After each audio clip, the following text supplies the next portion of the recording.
আসসালামু আলাইকুম রহমতুল্লাহ। সম্মানিত দর্শক, কেমন আছেন আপনারা? আশা করি আল্লাহর রহমতে অনেক অনেক ভালো আছেন। আমি আপনাদের দোয়ায় অনেক ভালো আছি। Ziauddin Bablu driving institute Facebook page থেকে আরেকটি ভিডিও নিয়ে আপনাদের মাঝে আবারও চলে আসলাম। দর্শক, গত ভিডিওতে আমি কথা দিয়েছিলাম আপনাদেরকে ড্রাইভিং সংক্রান্ত সবসময় ধারাবাহিকভাবে ভিডিও দিয়ে যাব। তো তারই সুফাতে আজকে আবার চলে আসলাম আপনাদেরকে ম্যানুয়াল গাড়ি কিভাবে চালাতে হয় সেই বিষয়ে আপনাদের ধারণা দেওয়ার জন্য। দর্শক, আপনারা গত ভিডিওতে দেখেছেন আপনাদেরকে ক্লাচ, ব্রেক, অ্যাক্সেলারেটর এবং গিয়ার সম্পর্কে বুঝিয়েছি। আজকে গাড়িটি রান করে দেখাবো, ড্রাইভ করে দেখাবো। দর্শক, তার আগে একটি কথা বলে নিই, গত ভিডিওতে আপনারা আমাকে অনেকেই সাপোর্ট করেছেন, অনেক শেয়ার হয়েছে, অনেকে আমাকে ফলো দিয়েছেন। আপনাদেরকে অনেক অনেক ধন্যবাদ। যারা আমাকে সাপোর্ট করেছেন, যারা শেয়ার করেছেন, তাদেরকে আন্তরিকভাবে ধন্যবাদ। দর্শক, চলুন দেখিয়ে দিচ্ছি ম্যানুয়াল গাড়ি কীভাবে চালাতে হয়, গাড়ি চালানোর আগে আর কি কি করতে হয়। গাড়িটি ড্রাইভ করে দেখাবো, রান করে দেখাবো।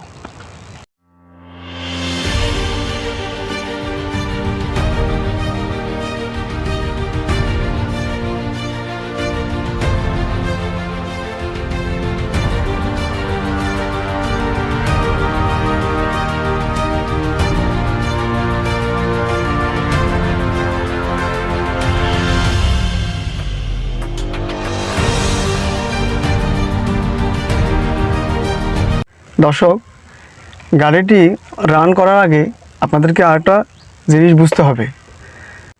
দর্শক, আপনারা দেখতে পাচ্ছেন এখানে 3টি মিটার আছে। একটি হচ্ছে গাড়ির স্পিড মিটার, একটি হচ্ছে গাড়ির ফুয়েল মিটার, আর একটি হচ্ছে গাড়ির টেম্পারেচার মিটার। এটা হচ্ছে গাড়ির স্পিড মিটার। দর্শক, বুঝবেন আপনারা যখন গাড়িটা ড্রাইভ করবেন তখন গাড়িটা কত স্পিড আছে এই মিটারে আপনারা বুঝতে পারবেন যে এখন কত স্পিডে গাড়িটা চলতেছে। আর এটা হচ্ছে আপনার ফুয়েল মিটার।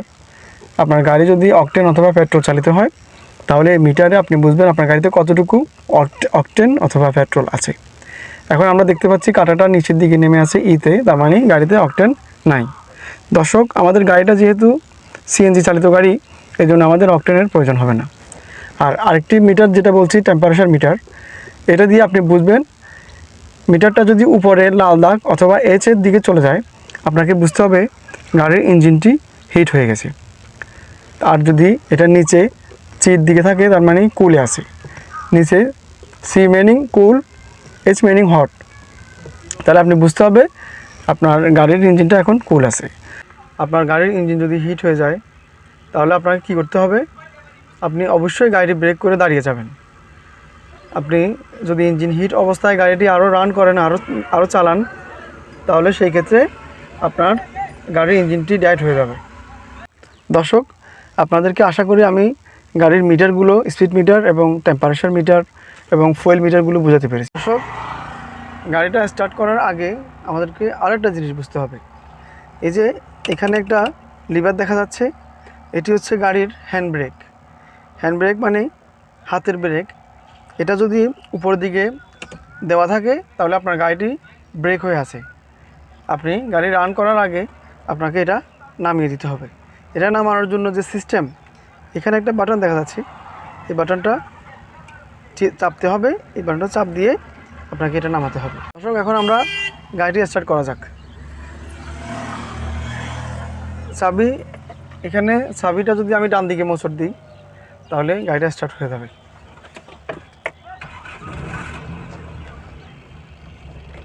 দর্শক, আরেকটা জিনিস বলতে হবে, গাড়িটা স্টার্ট করার আগে আপনার গাড়িটা গিয়ার নিউট্রাল চেক করে নিতে হবে।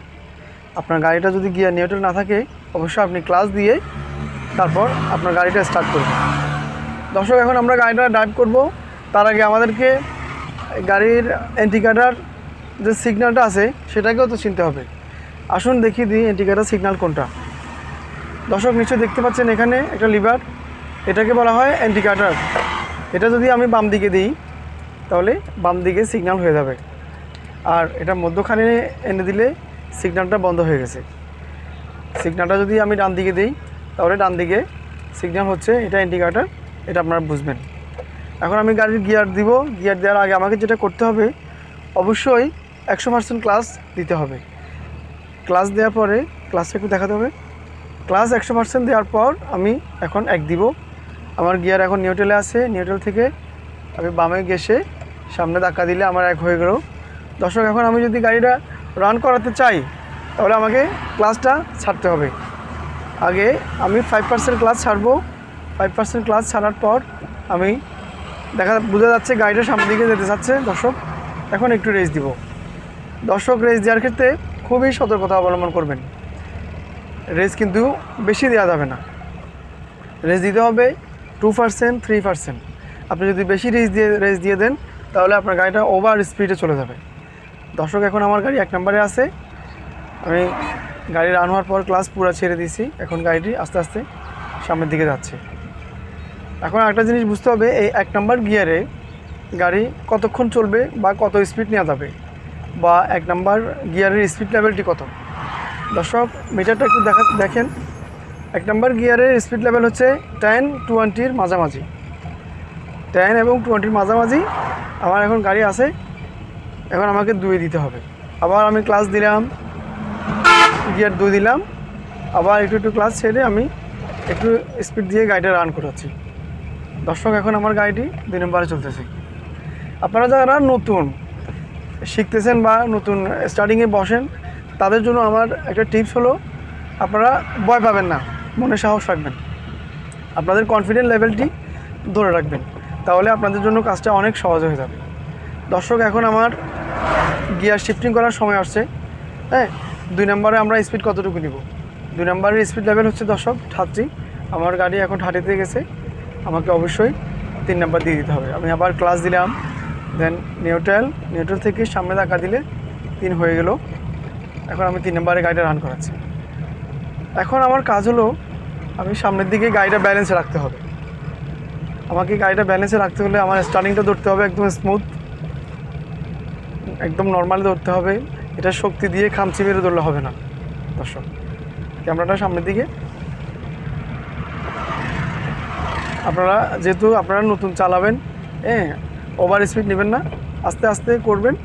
দেখবেন প্র্যাকটিস করতে করতে এই জিনিসটা আপনার বুঝের ভিতর চলে আসবে, আপনার আয়ত্তে চলে আসবে।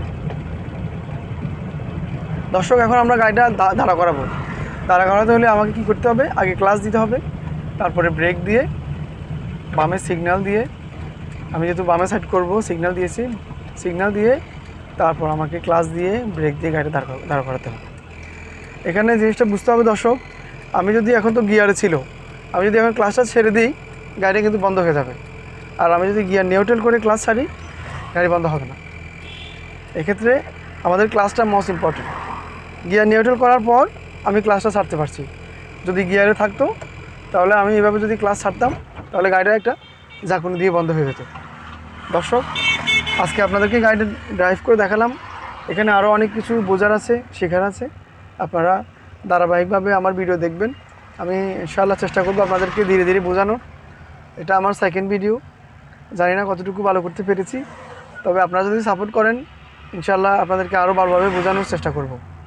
দর্শক, আজকে ভিডিওটি আর বড় করব না। আপনারা সবাই আমার জন্য দোয়া করবেন, ভালো থাকবেন। ভিডিওটি লাইক দিবেন, কমেন্ট করবেন, শেয়ার করে দিবেন।